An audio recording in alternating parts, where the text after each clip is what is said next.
Povo de Deus, nós estamos aqui de novo, glória a Deus por isso. Hoje nós vamos receber ele que é um brother, ele é mais que um irmão, ele é um brother. Gente fina, prega bem, vocês viram no card do Brasa, gente? Ó, unção, autoridade, zoeira. Agora dieta não é com ele. Por enquanto, né, Jeff? Por enquanto. Seja bem-vindo aqui mais uma vez ao Brasa. Muito obrigado. E que privilégio ter você aqui pra gente bater esse papo, né? Hoje a gente vai conversar sobre o que a gente tem visto como líderes, como pastores, né? Que é o jovem e o adolescente. E eu vou começar falando aqui que eu tenho observado que uma coisa não vai mudar, que inclusive é bíblica.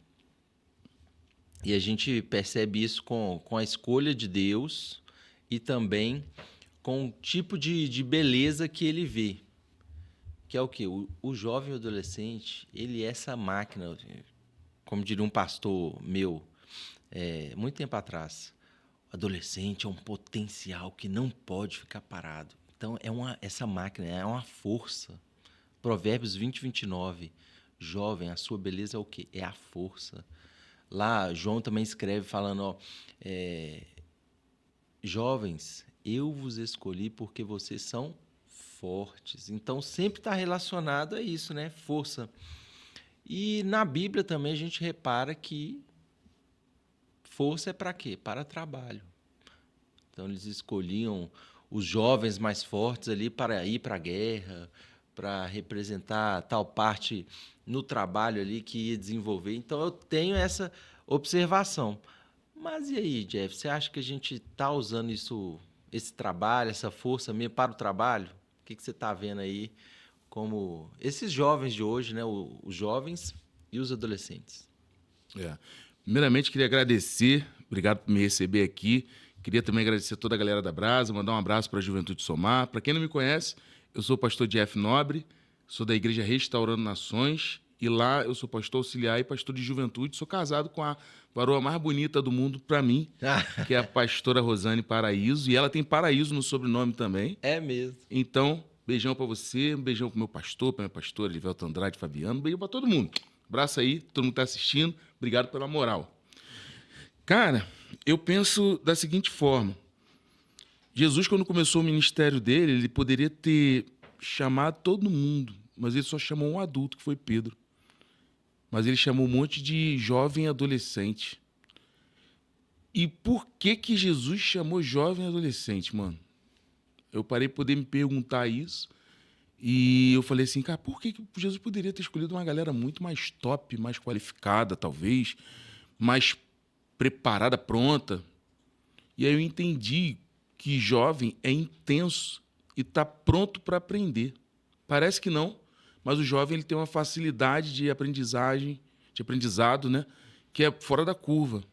Prova disso é que eu estou tentando me convencer de aprender guitarra. É mesmo. Estou tentando me convencer, sei violão, sei baixo, mas estou querendo pegar a guitarra. Você acredita que os moleques já, em 2 meses, já estão praticamente quase solando? E eu estou achando que eu vou fazer isso só daqui a 1 ano. Então, eles têm intensidade, eles têm vontade quando é bem trabalhado. E eu acho que a igreja brasileira precisa entender 2 pontos sobre juventude dentro dessa questão. Primeiro é que o jovem adolescente é a parte imatura. Não é a parte madura. Segundo, que jovem adolescente não pensa igual a adulto. Parece redundante, mas não é. Porque é o seguinte, quando eu entendo que ele é imaturo, eu sei que eu vou falar A, ele vai entender B. Então eu preciso falar B para ele e puxar ele para olhar para o A. E quando eu falo que o jovem adolescente ele precisa também dessa intensidade, que ele tem essa intensidade, que ele também tem essa imaturidade, que a maneira de falar com ele é diferente, cara, a gente está dizendo diretamente assim, ó, eu tenho que entrar no mundo eu não tenho que falar do meu mundo, eu tenho que entrar no mundo do jovem adolescente para puxar ele. Uhum. Então, não tem como eu querer maturidade de quem é imaturo. Eu tenho que pegar a imaturidade e transformar ela em maturidade para que o jovem possa ver sentido naquilo que ele tem que fazer. Agora você está falando uma coisa aí, a gente vai continuar a linha de raciocínio, mas eu tenho percebido também que, como ele não é maduro, então ele vai produzir coisas que não são maduras. E é esse o caminho mesmo.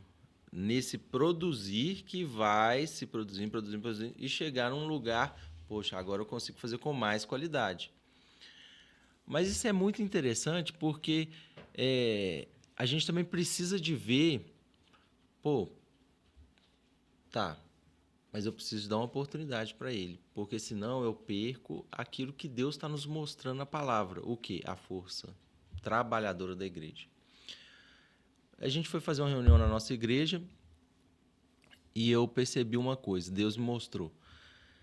E aí eu até trouxe, né, para essa reunião. Gente, a igreja precisa de sabedoria e força, porque senão ela não multiplica. E quem que tem a sabedoria? Quem tem mais experiência, quem já viveu mais. E força? Tá em quem está mais jovem. E, gente, tem que deixar, então, eles trabalharem. Não vai sair com qualidade. Não vai sair, às vezes, esse primeiro trabalho com essa maturidade. Mas precisa de ter, vamos colocar assim, né, esse mal feito para começar a trabalhar. Porque se a gente não der oportunidade, é igual ao trabalho mesmo, o mercado de trabalho. Se você não der oportunidade para o jovem, ele não vai ser aquele empresário ou aquele vendedor ou aquela pessoa de sucesso na sua área, porque nunca começou, não tem experiência. Uhum. Então, bota, gente, esse povo para trabalhar. Assim, Mesmo que saia mal feito. Eu acredito que o jovem ele tem a intensidade, que é a força, e os mais experientes têm a sabedoria, e eles precisam saber entregar a sabedoria para poder ativar a intensidade. Por exemplo, eu quero que o jovem ele tire isso aqui e bota para cá. Aí eu falo assim, ó, tem que tirar isso daqui e botar para cá. Para você, para mim e para quem talvez é proativo, isso é lógico. Mas para muitos jovens, não. Por que eu tenho que tirar daqui e botar para cá? E às vezes é essa pergunta que mata todo mundo. Mas é isso que talvez também perde o jovem ou adolescente. Isso. Aí como que se resolve isso? Cara, o teu grupo não vai... Eu falo com toda certeza isso aqui.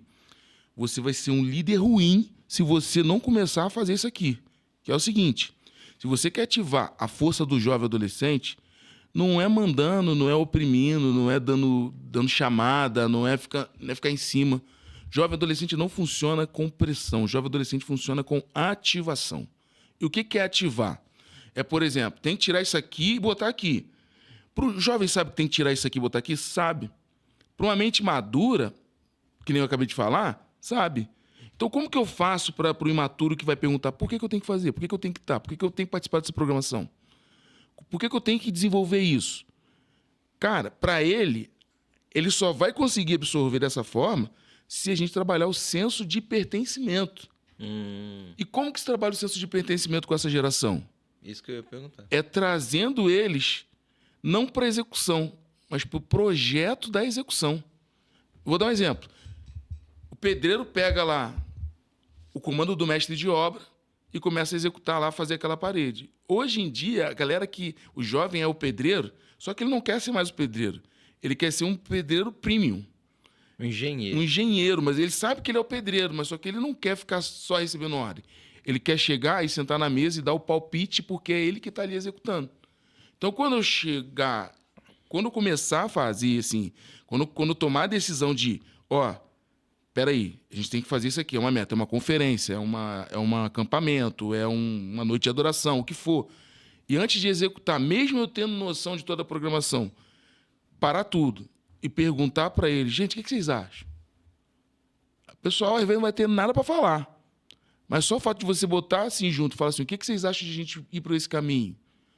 O pessoal vai falar A, B, C, D, E, F e vai morrer ali. Porque às vezes você vai ouvir, vamos botar um canhão de luz para poder a gente chamar o Batman lá no teto e tudo. Não. Eles vão querer para fazer isso e você vai falar, poxa, não tem como, porque o custo é alto e também não vai conectar. Imagina, vai escandalizar. Eles, tá. Mas só o fato dele falar e dar uma opinião significa que ele já se sentiu parte daquilo. Então é assim que a gente consegue engajar o povo para poder comprar uma ideia. Então, hoje, se a gente não trabalhar o senso de pertencimento para ativar o lado de voluntariado e o lado de servir, a gente só vai bater cabeça. Jovem tem que ser ativado, não tem que ser forçado. E o que você acha também do confronto? Assim, eu sou dessa liderança, eu vim dessa escola, mas acho que a minha era mais faca na caveira, entendeu? Da minha época. Mas, assim, eu tenho percebido isso também, que eu não posso ser como eu recebi, né? Eu preciso adequar a essa geração. Beleza. Inclusive, foi um choque, gente. Porque no início eu não era assim, não. Eu era como eu aprendi. Facão. Nossa! Não vai fazer isso e ponto. É pá! De voador de 2 pés. Mas eu entendi, Deus já me ensinou, glória a Deus, eu sou uma pessoa restaurada e mudada. Amém, igreja? Aleluia. Mas aí, eu sou desse confronto, né? E eu percebo que a gente precisa também de confrontar. Mas dar esse senso de pertencimento é fundamental, de fato. Mas como que você lida com o confronto? O que você vê, que você enxerga, assim, confrontar jovens e adolescentes? Cara, vou te ser sincero, eu também sou dessa escola aí. Eu sou da época que minha mãe falava assim, ó, entra. E se eu falasse alguma coisa, era chinelo. Eu sou da época também que o pastor ele falava assim, não. E, cara, era não. Hoje a pessoa quase sai da igreja chorando. Fala que é abusivo e tudo mais. Abusivo, tá na moda. Tá na moda falar que é narcisista, abusivo. Deixa eu falar uma coisa sobre isso aqui, eu vou responder já a pergunta. Sim. Se o pastor ele está dizendo não para você porque ele está enxergando algo que você não está enxergando. Se o teu líder de jovens está enxergando algo e está falando com você que aquilo ali não é legal, não é porque ele quer ser narcisista, não é porque ele quer ser abusador, pelo contrário, ele está zelando pela tua vida. Agora, se você executar algo que você for orientado a não fazer, a consequência é toda tua, é toda da pessoa. Agora, o que é um narcisista? O que é um abusador? Narcisismo é o seguinte: eu vou aproveitar tudo que você tem a meu bel prazer e vou construir isso em cima de mim. Por exemplo, o Tiago é um ótimo locutor. Vamos supor que eu sou um pastor abusivo e narcisista, vamos colocar assim. Eu vou olhar e vou falar o seguinte, ele é um ótimo locutor, então eu posso colocar ele para poder pedir dízimo e oferta na igreja, que eu sei que ele vai conseguir fazer isso, e eu vou fazer as campanhas com ele, ele vai trazer, e eu não vou dar satisfação nenhuma porque eu quero comprar meu próximo carro. Isso é um coração de um líder que, além de abusar, ele é narcisista. Ou ele olha o Tiago está crescendo, tá voando, Deus está levando para tudo quanto é lugar, e aí ele começa a bloquear o Tiago. Por quê? Porque o Tiago está crescendo mais do que ele, está se destacando mais do que ele está com medo de perder, não é nem o ministério, perder o título, a popularidade, a unção pastoral, o ser aclamado. Isso tudo é o que mais é, né? São temas, né? São ações que no narcisismo pastoral existe. Agora, e a nossa oração, inclusive, é que Deus revele para você, né? Se estiver acontecendo, que Deus te mostre. Mas o caso não é esse. Agora, se o pastor, se o líder de jovens, é o tema que a gente está falando, do líder de jovens, se ele olha, fala e orienta, cara, não faz isso, não compra isso, foge disso. Porque o líder não tem obrigação nenhuma de fazer isso, não. O líder não tem obrigação de ficar se metendo na vida do seu liderado. Mas por que a gente se mete? Porque a gente quer cuidar, a gente quer zelar. E a gente quer que a pessoa vá bem. Se ela não ouvir orientação, eu hoje, Tiago, eu durmo tranquilo. E outra, eu não fico aquele peso na consciência, tipo, ai, meu liderado vai sofrer muito, coitadinho dele. Não, eu tenho que sofrer, cara. Tem que sofrer mesmo, porque tem gente que só aprende apanhando, tem jovem que só vai aprender apanhando. Aí entra agora na pergunta. Como que eu consigo admoestar, exortar o jovem? Cara, em primeiro lugar, o líder tem que entender que ele tem que fazer a parte chata. Se tu é líder, tem que exortar e não quer fazer isso, tu não é líder. Porque líder tem que entender que tem que fazer a parte chata. Ele não é o melhor amigo. Não é o melhor amigo. Ele pode ter o papel de amigo Não, e deve. e nem tem que ser amigo. Presta atenção nisso aqui que eu vou falar. A amizade tem que nascer depois que a visão e a personalidade da liderança é construída. Ah, sim. Aí depois você começa a ter relacionamento. Por quê? Porque se você se tornar amigo antes de você se tornar o líder, ele nunca vai te respeitar como líder, vai te respeitar como amigo e vai ficar chateado quando você for líder. Esse é o problema. É verdade. Agora, presta atenção. O que eu faria para poder exortar um jovem? O que eu faço para poder exortar um jovem? Em primeiro lugar, a Bíblia diz, conhecereis a verdade e a verdade vos libertará. Esse texto, Tiago, eu uso ele direto. Então, quando eu sento com a pessoa, eu não vou expor a pessoa e tem algumas situações que tem que expor e eu vou falar aqui também. Uhum. Mas eu, geralmente, 90% dos casos eu não exponho ninguém, porque é deselegante, isso é ruim. E aí eu chamo a pessoa e falo assim, cara, eu oro com ela e falo, cara, tem uma coisa chata para poder conversar com você. E a Bíblia diz que é conhecendo a verdade vai libertar. E eu quero que você me fale a verdade. Até porque eu acredito no que Deus tem na tua vida, mas você tem que ser franco comigo. Aí a pessoa, né, o jovem, olha assim, estatalado, não, pastor, fala, não, pode falar aí e tal. Aí eu fui e pergunto, fulano, tá acontecendo um boato. Presta atenção no que eu vou falar aqui agora, que é isso que você tem que fazer, poder das coisas mínimas até as coisas grandes, Tiagão. Se você recebe um boato de alguém, a primeira coisa que você tem que fazer é achar a pessoa que está fazendo o boato e conversar com ela, antes de chegar na pessoa. E falar o seguinte, ó, chegou no meu ouvido que você falou isso. A pessoa não falei, não. Aí a pessoa que te contou ou você ouviu, você tem que chegar e falar. Se for pessoa, chama a pessoa. Fulano, você não me disse que fulano falou isso? Falou. Confrontar, botar de frente, fofoca. Uhum. Bota de frente. Beleza. Ah, falou.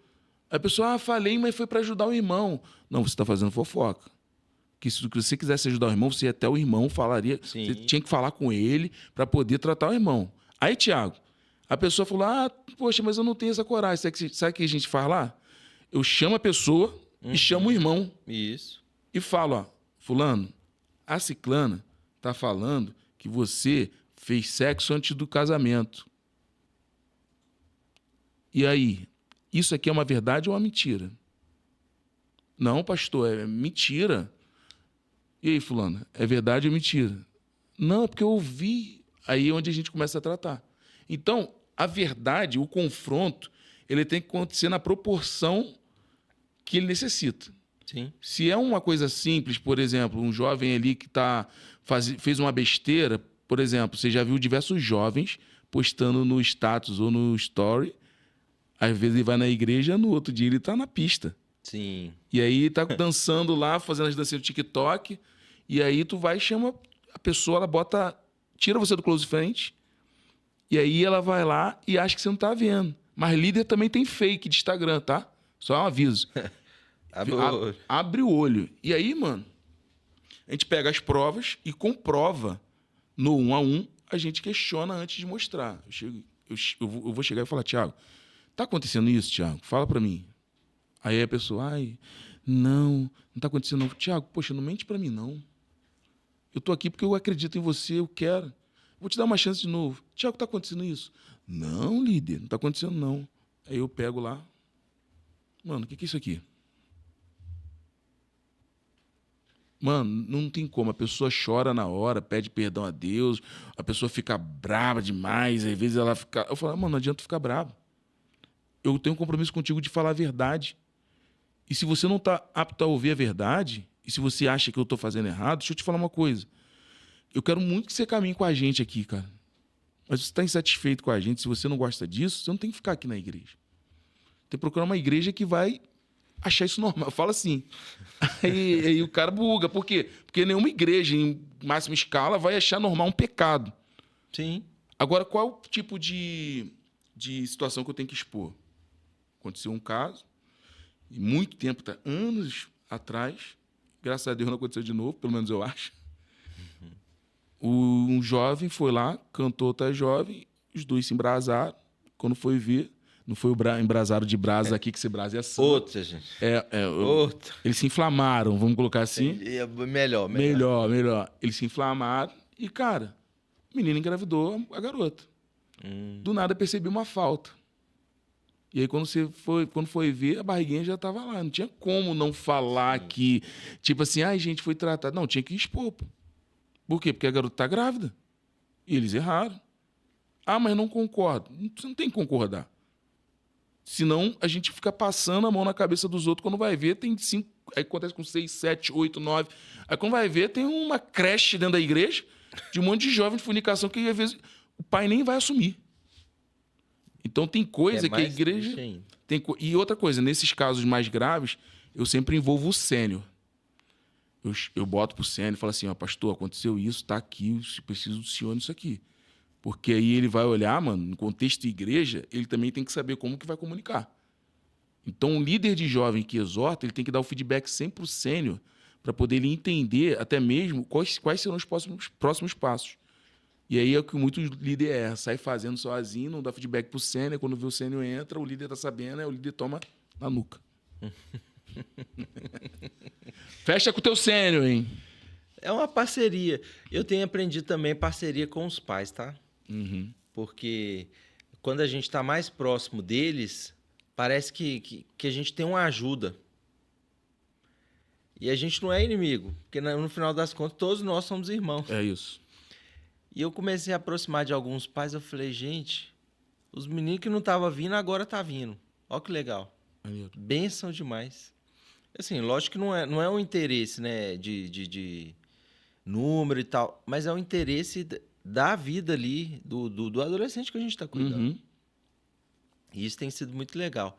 Agora, e um passo importante para conquistar essa força toda? Porque, às vezes, tem esses bônus, né, que eu falo, que é o adolescente que trabalha, poxa, é um foguete. Sim, sim. Que não dá ré. Foguete não tem ré, é isso mesmo. O menino vai, quando você olha, misericórdia, esse menino tem um potencial. A gente tem lá um compositor. Ele toca muito bem, ele canta muito bem. Mas as composições dele, você fala, qualquer um pode comprar essa letra, gente. Que vai ser lindo. As composições dele são muito boas. E você vai, não consegui, esse menino tá lá em cima voando.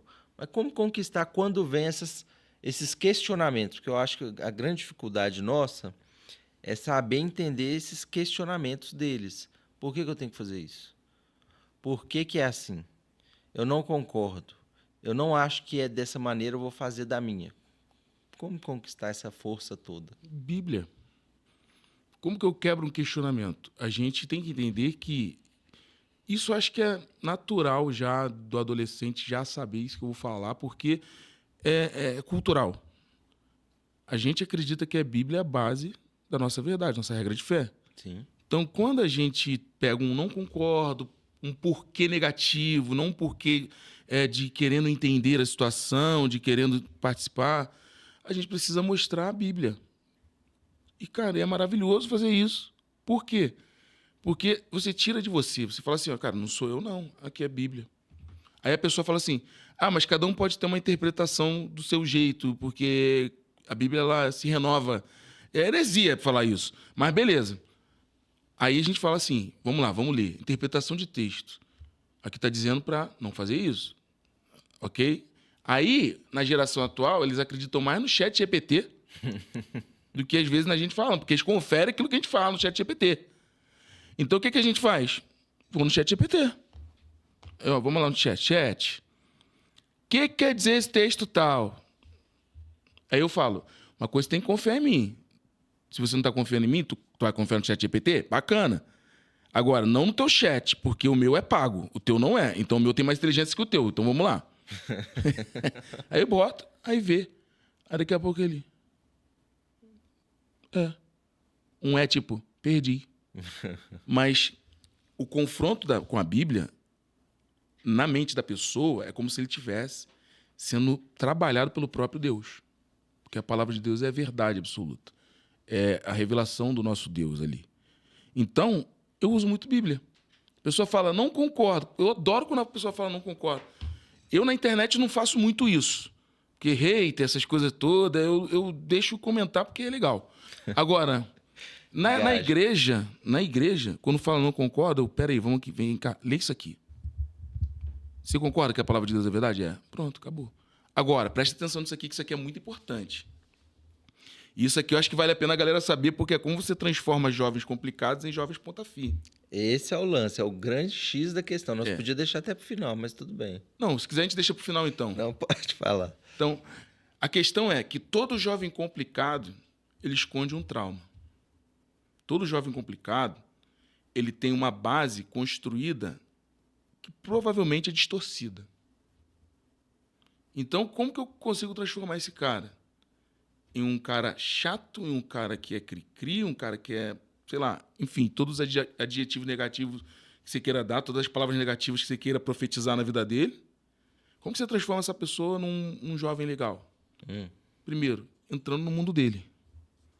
Aquele jovem gosta de NBA, ele gosta de, sei lá, anime. Ele gosta do quê? Ah, ele gosta disso. Então eu vou me tornar especialista naquele assunto. E aí eu crio um vínculo muito forte com ele através do que ele gosta. Sem criticar. Sim. E aí eu pego aquele assunto completo que ele gosta ali e começo a linkar em coisas que ele precisa melhorar. Guarda aí, só um parênteses. Guarda aí a informação de onde você tá. Tá. Só um parênteses. Eu vejo que nós, líderes, perdemos muito quando a gente compara as gerações. Você vai entrar no mundo do menino, mas você fica falando que a sua era melhor. Exato. Não, porque esses meninos não sabem de nada. O quê? Joguinho de celular, na minha época a gente jogava bola era na rua. Muito mais divertido. Que não sei o quê. Então, isso distancia. Você perde o menino nisso. Além de perder, você foi muito... Você falou algo muito profundo. Porque, assim, comparar a geração é fazer aquilo que os antigos faziam com eles. É o erro. Tipo, meu avô falava da geração do meu pai falava da minha geração, e hoje eu tô falando da geração que tá vindo. Então, qual é o problema hoje? É você não ter, fugiu a palavra, como é que é o nome? Não se adaptar. Ah, tá. Porque, não, por exemplo, vamos lá. Antigamente eu estudava a Bíblia, com Bíblia, dicionário, um monte de coisa. Sim. Um monte de livro, assim. É. Parecia uma biblioteca. Às vezes eu ainda faço isso. Eu hoje, sabe o que eu faço? Eu tenho tudo. Mas eu vou no ChatGPT. Aí o ChatGPT cruza os textos para mim e me entrega. Aí sabe o que eu faço? Como um bom velho? Eu vou ver se está certo mesmo, porque eu tenho medo do ChatGPT do nada falar para mim uma parada é heresia. Uhum. Tenho medo. Eu vou conferir o que o ChatGPT me falou lá, me disse. Mas tu acredita que a galera de hoje lê a Bíblia no ChatGPT? Eles têm dúvida, eles perguntam. Hoje, a maneira de aprender mudou muito. Quer ver uma coisa? Eu preciso fazer uma formação de nível superior. E eu estou querendo fazer agora. E, cara, só o fato de pensar que eu tenho que sentar numa sala para poder ficar estudando, né, um dia na semana, para mim já é um terror. Essa galera está indo para a sala de aula mais para se relacionar, mas para estudar eles chegam em casa e conversam com o chat. Tá entendendo o que está acontecendo? Eu acho, não quero que isso aconteça, mas eu acho que há 20 anos, se Jesus não voltar, vai acabar o ensino tradicional. Será? Olha a pandemia. A pandemia jogou tudo para online. Você tem que ficar em casa. Muita coisa foi. Aí daqui a pouco vão virar. Você vai ter agentes de IA oficial que o MEC aceita, vamos colocar assim. E aí você vai ter que se virar ali para poder aprender. Eu não sei como vai ser isso, não. Eu tô falando que a modernidade chegou tão rápido que, cara, tá mudando o conceito de todo mundo, cara. Então, o que eu tô tentando explicar aqui é que a geração atual, quando a gente começa a mostrar a Bíblia para eles, eu sou um cara que defendo andar até com a Bíblia na rua, que nem antigamente os nossos pais andavam, e eu não sou tão tecnológico como as pessoas pensam, mas eu já estou percebendo a mudança. Uhum. Entendeu? Por exemplo, na minha juventude, a gente ganha muito jovem para Jesus lá. Cara, eu percebo que a maioria tem Bíblia no telefone celular. Não leva a Bíblia de papel. E a gente tá batendo firme pra galera levar a Bíblia de papel. Eu também tô com esse desafio. Cara, eles não estão... Assim, eles estão aderindo aos pouquinhos. Mas conforme vai chegando mais gente, essa proporção de Bíblia de papel e de celular fica desequilibrada. Sobe de novo o celular. Porque a vida das pessoas hoje tá tudo aqui, ó, dentro do telefone. Tudo. Tudo, irmão. Se tu perder teu telefone, pô, traz tua vida. Tu se vê fazendo indo no banco fazer um TED? Você tá doido? Você quer fazer? Quer que volte o TED? Misericórdia. Ninguém quer, mano. E aí essa geração já tá nascendo com hiato. Sabia que os adolescentes hoje, os adolescentes de hoje não, perdão, as crianças de hoje, os alfas, eles já estão com os aplicativos de YouTube, Facebook, Instagram, vídeo, TikTok, o que for, tudo com IA já. Eles estão falando e estão achando. Eu vi uma menina de 1 ano falando lá. A IA entendeu e foi abrir o vídeo que a garota queria. 1 ano, irmão. Tipo, falando aí. Mano. Eu falei, que isso, cara? Eu posso estar exagerando. Acho que não é 1 ano. Acho que é 1 ano e meio, 2. Mas, cara, tu vê que não sabe falar direito. E entende, né? Aí Entende? é loucura. Você tá entendendo o que eu tô falando? Então, assim, quando a gente fala essa questão do exortar, pegar esse jovem complicado, a gente tem que entrar no mundo deles, entender o mundo deles. Foi o caso que eu falei contigo do futebol. Eu não gostava de futebol, tô começando a gostar, não entendo quem é o jogador tal, eu tô aprendendo tudo de novo. Porque eu parei de ouvir futebol há 20 anos atrás. 20 não, 15. E aí agora eu tô voltando todo enferrujado. Mas por quê? Porque eu tô criando conexão com o jovem. Entendi. Pra ganhar ele, porque ele é imaturo, então eu tenho que entrar no mundo dele pra poder puxar pro meu e mostrar pra ele, cara, você tem valor, você pode fazer. E aí daqui a pouco ele vai ser um dos mais pontas firmes. Por quê? Porque eu peguei um jovem complicado, que é chato, mas tô enxergando nele potencial e não tô ligando pra aquilo que ele tá falando. Eu tô já enxergando como que eu já vou ganhar o coração dele. Então você ganhou na verdade, você entrou no mundo dele. E aí, para transformar, então, ele do chato que pergunta tudo, que não concorda com nada, para esse potencial trabalhador. Qual que é o outro passo? O outro passo é trazer para a consciência dele a decisão correta. Exemplo, vamos lá. Entrei no mundo dele, ele ganhou a confiança, ele já fala comigo legal, a gente se cumprimenta, mas ele tem um receio. Aí eu, junto com ele, eu acho a questão certa para poder ele responder aquilo que eu quero. Eu vou induzir ele, essa é a verdade. Então, por exemplo, ele não quer servir na igreja local, que ele acha chato, que ele não concorda com as pessoas, enfim. Eu vou chegar para ele e falar o seguinte, cara, você já parou para analisar que a questão de servir na igreja não tem a ver com as pessoas, mas sim a Deus? O que tu acha disso? A pessoa, concordo, tem que servir a Deus. Mas que as pessoas... Aí eu falo assim, beleza, você tem 2 escolhas. E quem tem que decidir é você. Primeira escolha é olhar para as pessoas e realmente ficar na tua razão e tudo bem.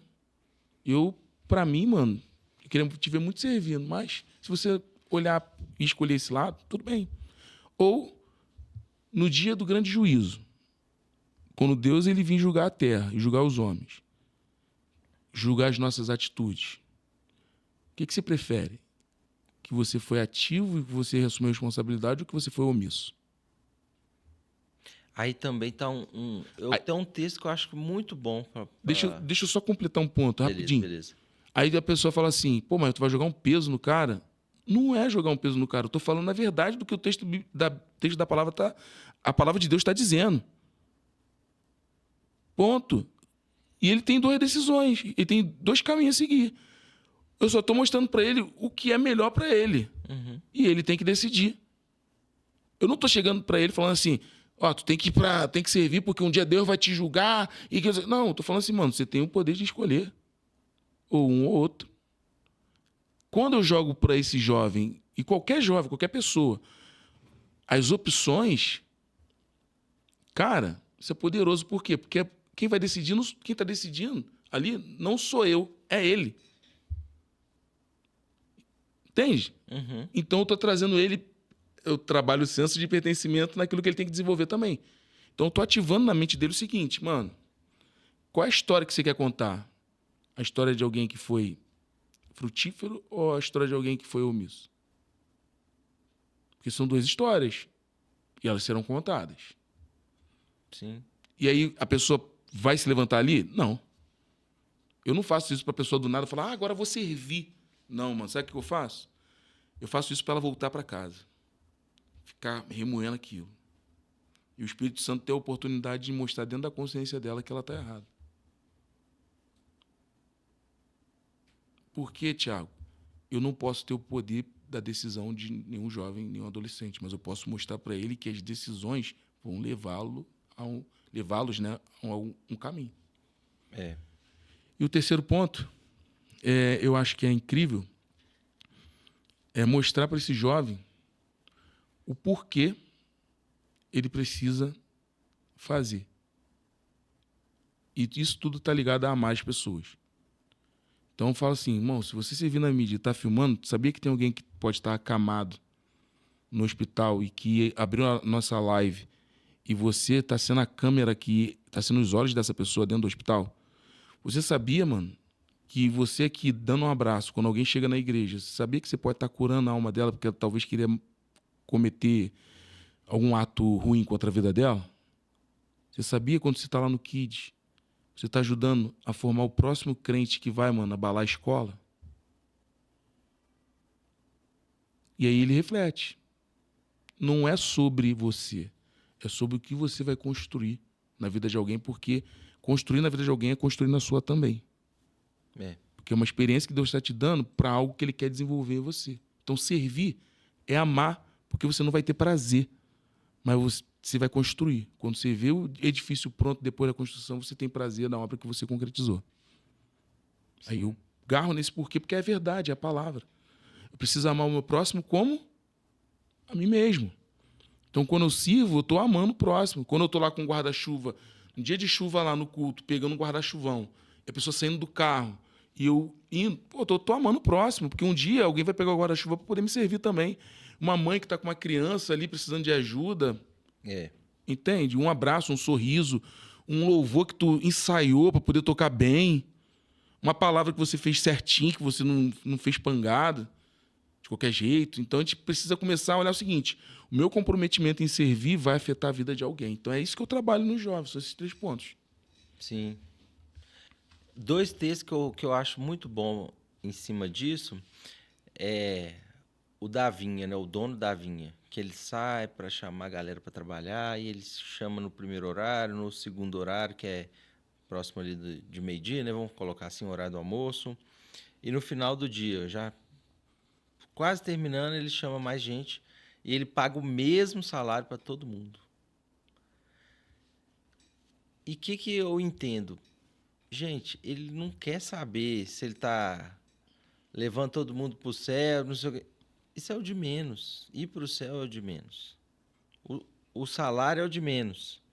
O mais importante é que quem chegou primeiro, quem chegou no primeiro horário, passou mais tempo com ele. Esse é o melhor lugar. O melhor lugar não é o céu. O melhor lugar é o céu porque ele vai estar lá. O melhor lugar é a presença.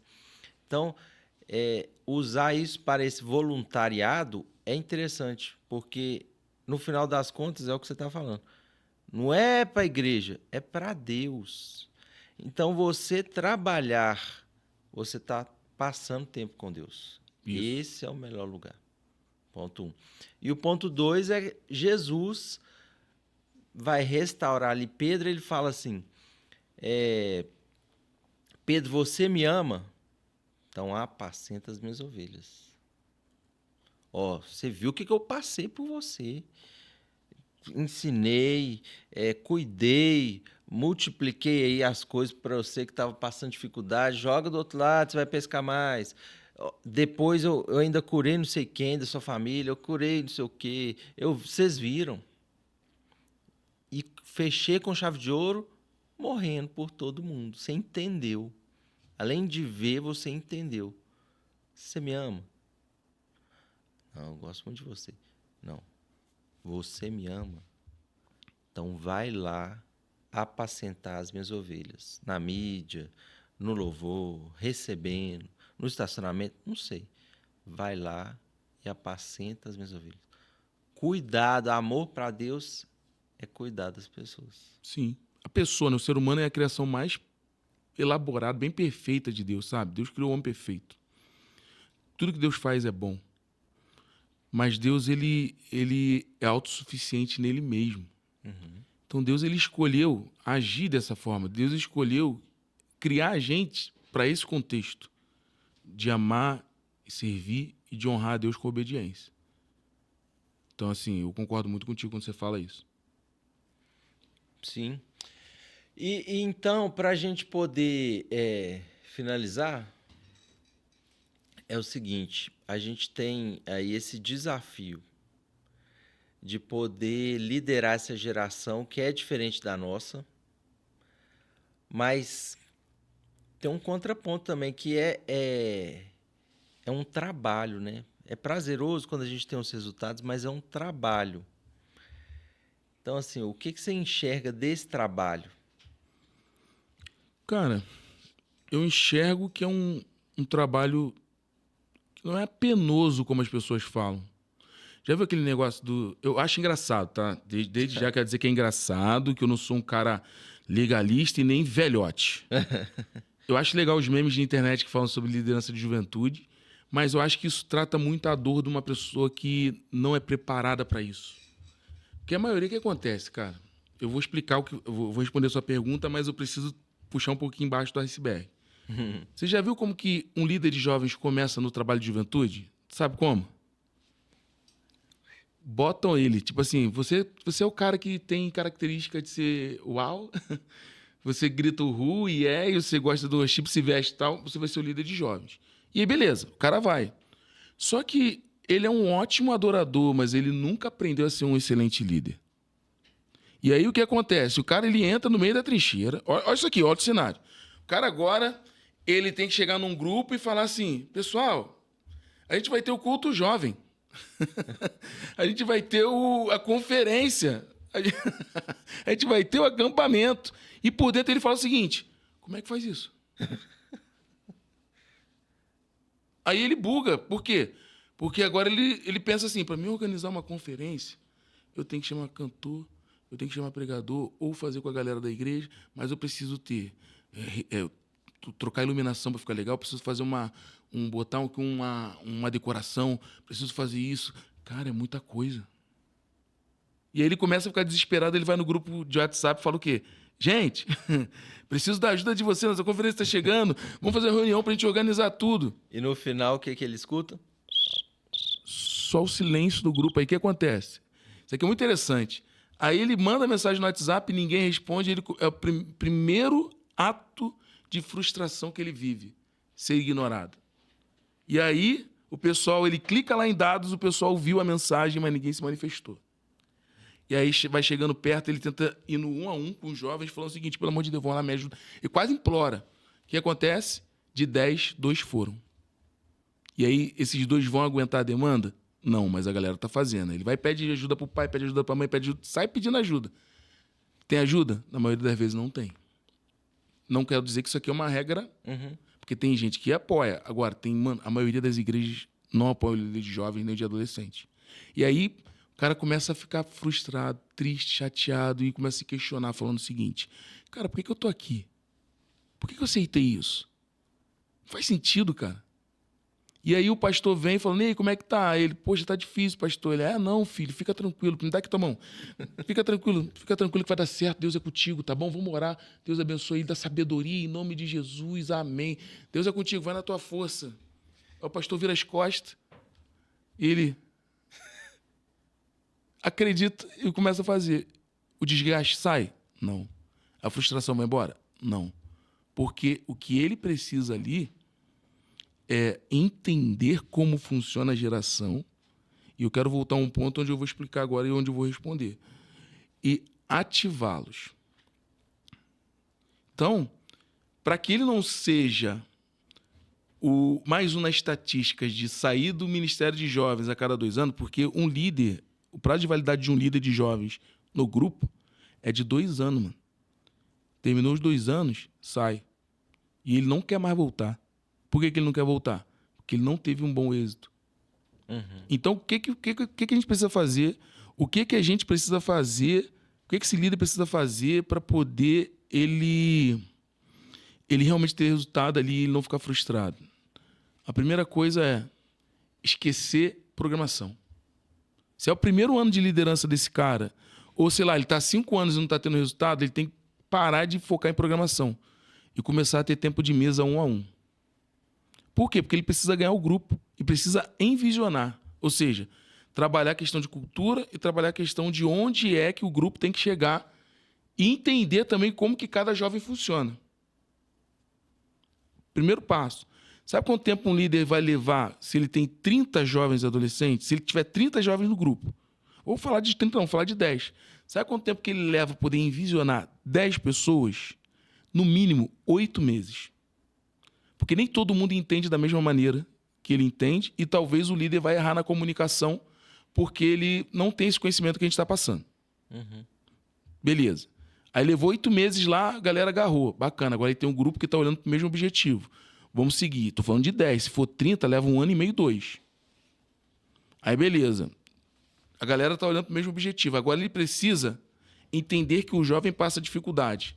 Em casa, na escola, na rua, tem complexo de inferioridade, tem talvez sentimento de homoafetivo, tem, sei lá, questionamentos paternos, enfim, tem um monte de coisa. Agora todo mundo está olhando para o mesmo objetivo, mas a galera está caminhando capenga. Com as suas dores. E o que ele tem que fazer agora? Tratar a galera para a galera curar rápido, para a galera começar a andar. Sabe quanto tempo que ele vai conseguir ter tempo de qualidade para poder curar cada pessoa assim? Mano, bota 1 ano, 2. Tô falando isso de 10. Porque ele vai ter que ter vários encontros de discipulado para poder tratar. Beleza. Aí já foram 2 anos de liderança. Aí o que ele vai fazer? Se pegar essa estatística aí, já saiu. Isso. De onde que eu tirei essa estatística? Para você saber, eu tenho treinamento, eu tenho diversos líderes, e eu comecei a conversar e botei uma pesquisa. Então, o Recarga hoje está se tornando um centro de pesquisa. Muito bom. Mas eu percebi isso. E aí, o que acontece? Depois que cura a galera é muito grata ao ministério. Grata a Deus pela vida do líder. Então, o que vai acontecer? Eles vão engajar. E engajando, o que vai acontecer, meu amigo? Eles vão, mano, trazer 20. Só que a demanda triplica. Eles não trazem 20 curados. Eles vão trazer 20 doentes. E aí você tem, agora, não é nem 2.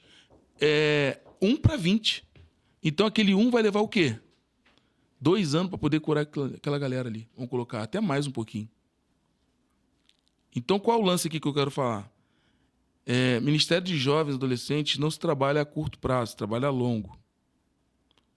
E aí tem um potencial muito alto, por quê? Porque o líder, quando ele vai para esse caminho, não olha para a programação, ele usa a programação como algo muito simples. Tipo, vamos fazer um culto jovem. Às vezes não tem que nem focar em conferência no momento. Às vezes nem no acampamento. Eu prefiro, às vezes, focar no acampamento do que na conferência, nesse primeiro momento. Por quê? Vai dar tempo de qualidade para a galera. Então pode fazer os 2 juntos. Sim. E aí, Thiago, o que vai acontecer? 3 anos de ministério, ele já vai ter média ali de 20 jovens adolescentes formados. É onde ele consegue montar uma equipe boa de liderança. Eu estou considerando um jovem que começou agora.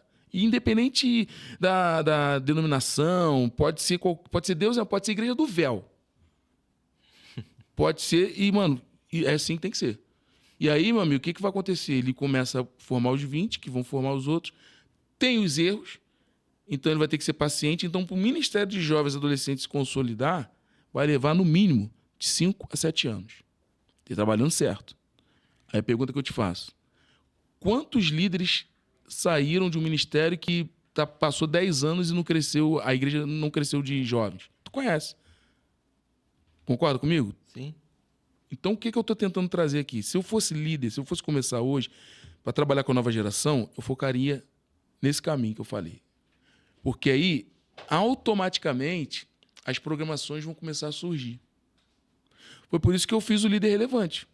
Para poder o cara cortar 10 anos e fazer em 1. Porque ele consegue pegar a percepção da dor da pessoa e tratar ela. E aí eu falo do líder relevante com muito amor e carinho. Por quê? Porque é o treinamento que, cara, evolucionou. Porque eu vivi esses 10 anos. O líder não precisa viver. Aí talvez o cara que está assistindo agora está falando assim, ele está vendendo curso. Claro que eu estou vendendo, eu quero que tu cresça rápido. Mas a questão aqui não é nem te dar o curso em si, é te mostrar o caminho que você tem que percorrer. Então, eu não começaria por programação. Eu usaria a programação de forma mais simples e singela Mas eu focaria muito em cuidado, tempo de mesa, 1 a 1, consolidar a visão. Porque, cara, fazendo isso, nasce tudo naturalmente. Você não precisa fazer esforço. E nasce da parte deles. Eu encerro falando isso. Jesus atravessou o mar, né? E aí a multidão foi junto. E aí a multidão estava lá. E aí Jesus olhou a multidão. Aí olhou para Filipe e falou o seguinte: Filipe chegou para Jesus e falou assim: cara, mestre, despede a galera aí para eles comprarem comida e tudo mais. Aí Jesus: não, dá vocês de comer para eles. Aí Filipe: cara, a gente tem 200 denários. 200 denários dá para comprar coisa para caramba. Mas não vai comprar para 5.000 pessoas, para essa quantidade toda, não. Aí Jesus foi, conversando com o Filipe, do nada brota um garotinho com 5 pães e 2 peixinhos, e André sinaliza. André chega e fala o seguinte: mestre, ó, tem um menino aqui que trouxe 5 pães e 2 peixinhos. Aí Jesus: traz ele aqui. Aí o menino chegou, entregou para Jesus. O que Jesus fez com 5 pães e 2 peixinhos? Multiplicou. É isso que a galera tem que entender.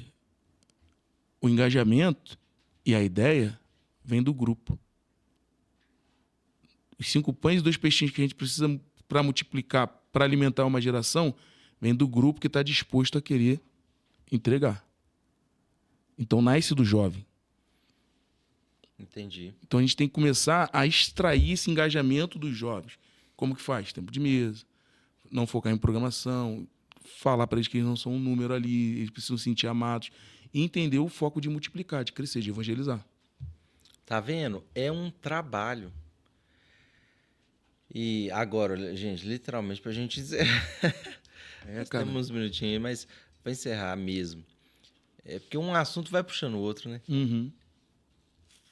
Precisa ensinar. Tá vendo? Olha o trabalho que é. Que cuidar não é fácil, mas você precisa de ter toda uma estratégia, toda uma visão, enxergar além dessa fronteira, né, que está nessas 4 paredes. E aí, quando você enxerga para dentro de cada casa, você também vê que é mais outro trabalho, que vai puxar outro trabalho. Enfim, é trabalho, é penoso, é às vezes desgastante. Como ensinar honra para esses meninos? Porque, cara, você lutou essa vida inteira e no final você não recebe o convite do aniversário. Muito bom. Que Tiago, loucura. deixa eu te falar. A percepção de valor de cada jovem, adolescente é diferente. Sim. Exemplo. Um exemplo bem, bem simples. Vamos lá. Eu não sou um tipo de pessoa que fico grudado com as pessoas. 2, né? Mas eu gosto muito de receber elogio de coisas que eu faço muito bem. Palavras de afirmação. Então, eu preciso me conectar, eu preciso saber qual é a linguagem, vamos colocar, a grosso modo, a linguagem do amor de cada jovem e entender o que ele entende como valorização. Exemplo, às vezes eu vou dar um presente para um que ele vai, desculpa a expressão, ele vai cagar pro presente. Mas eu posso pegar uma cadeira em qualquer lugar, uma para mim, uma para ele, uma coca de 1 litro, botar no meu copo, um copinho para mim, um copinho para ele, sentar ali, trocar e falar assim: como é que você tá? Acabou. Para ele aquilo ali é o maior presente que ele ganhou do ano. Tempo de qualidade. E aí, tipo, você pode também chegar para um e dar um kitzinho de bala. Mano, ele vai achar aquilo ali maravilhoso. Por quê? Porque é a linguagem dele presente. Como também, mano, você... toque físico. Você chegar e dar um abraço nesse jovem. Ele vai falar assim: cara, meu líder me abraçou. Então, quando você entende a linguagem do amor, essa é a maneira a maneira certeira de você comunicar a honra. E não é o jovem que começa, é o líder que começa para o jovem. E aí tem a maneira individual, que é essa, e a maneira coletiva. A maneira coletiva é reunir todo mundo, ter, sei lá, um churrascão, alguma coisa, e ali você mostrar o que cada um tem de valor. Porque o reconhecimento em público mexe com todo mundo. Exemplo, ontem eu tive a oportunidade de estar lá na vigília. Uhum. Eu vi literalmente aquela menina que a gente gravou um negócio lá, ela estava tocando guitarra. Gabi. Eu cheguei pra ela e falei o seguinte, cara, você é muito inteligente. E realmente foi um elogio muito sincero. Demais. Porque, cara, ela se dedica muito pra aprender, para poder aprender tudo. E aí, tipo, tem a menina do som, que tá lá, o menino do som. Cara, agradecer o cara. Publicamente, às vezes o cara vai falar assim, caramba, obrigado. Poxa, já parou pra analisar que a gente entra na igreja e a gente vive um mundo hierárquico e esquece que nós também fazemos parte de um contexto de igreja? Nós somos pessoas. Então, o que eu comecei a fazer? Não sou o pioneiro nisso. Eu procuro aprender sempre, mas eu aprendi a, antes de entrar e sentar lá no meu lugar de pastor lá na frente, com o meu pastor sênior, porque eu sou pastor auxiliar e pastor de jovens, eu fico lá na porta da igreja, cumprimentando todo mundo que entra e abençoando a vida de todo mundo. Tem gente que gosta muito, tem gente que não gosta, tudo bem, mas as pessoas vão falar o seguinte, aquele pastor ali é legal. Um dia que eu chegar naquela pessoa e falar o seguinte, cara, tá errado nisso, ele vai falar assim, eu gosto dele. Entendeu? Então, assim, o lance todo é que as pessoas precisam se sentir valorizadas. E se você valoriza pessoas, as pessoas te valorizam. Então tem muito líder que ele, mano, ele tem que sofrer mesmo com desonra. Essa é a verdade. Porque ele vem a nós, ao meu reino. Porque ele quer que o liderado faça primeiro para ele. Mas quando ele entender que ele tem que fazer pro liderado e acertar a comunicação de valor com o liderado, irmão, tu vai ver um liderado apaixonado por você te defendendo. E não é porque você fez por ele, é porque ele entendeu que o que você fez é por amor a ele. Uhum. Há tempo, gente. Há esperança para o ferido. Se você ainda não fez isso, vá, comece, inicie. Acho que a gente fez aqui uma síntese do Recarga, né? Cara, o recarga ele tem sido um recarga na vida dos líderes, cara. Glória a Deus, hein? Eu louvo a Deus assim pela oportunidade que Deus me deu. Não, é algo que eu não planejei, mas eu sempre tive uma palavra de que Deus um dia iria mexer com a juventude, iria me usar e tal. Para mim, eu sempre... Se lembra da época que eu fazia os vídeos no Instalinho? Eu falava muito para jovem naquela época. Mas Deus me direcionou a falar para líderes. E eu não sou o melhor líder de jovens do mundo. Eu não sou a melhor pessoa. Eu sou o disposto. Que pegou o que estava acontecendo no ministério, começou a compartilhar, querendo proteger a igreja local. Então, o Recarga é tão lindo, por quê? Porque ele não é uma visão da minha igreja. Não é uma comunicação do que o Jeff quer que aconteça no seu grupo. É eu te ajudando a identificar o que o seu grupo é, o que ele engaja. Uhum. Não tem esse negócio, não tem o meu ego ali. Não tem uma assinatura minha no teu ministério. Não existe isso. Porque eu passo conhecimento, passando conhecimento, ele aplica, aplicando, mano, ele vai colher o fruto e acabou. Muito bom. Então, assim, eu fui muito moído por Deus para poder chegar nesse nível de entrega. Porque, por exemplo, era para mim talvez estar topzão há muito tempo no ministério, na mídia, mas Deus me guardou até mesmo do meu ego. E aí Deus me ensinou a servir de uma maneira que hoje a exposição que eu tenho é porque Deus quer, porque se fosse por mim mesmo. E ninguém acredita, todo mundo acha que eu sou aquele cara político. Eu aprendi a ser assim. Mas amém. E eu glorifico a Deus que foi uma síntese, mas se você é líder de jovens, de adolescente, me segue lá no Instagram, @JeffNobre. Segue o Thiago também, Costa TH, né? .th, que é um homem de Deus, que também trabalha com jovens e adolescentes. Mas o que a gente quer fazer com vocês, o que a gente quer ver no Brasil, em Minas Gerais, no Rio de Janeiro, aqui no Sudeste, é uma unidade das igrejas através dos líderes de jovens e adolescentes.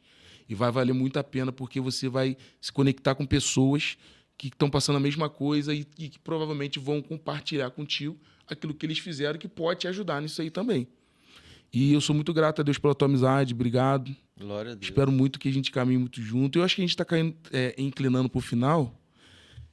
E se eu puder encerrar com uma única palavra, uma frase, eu encerraria.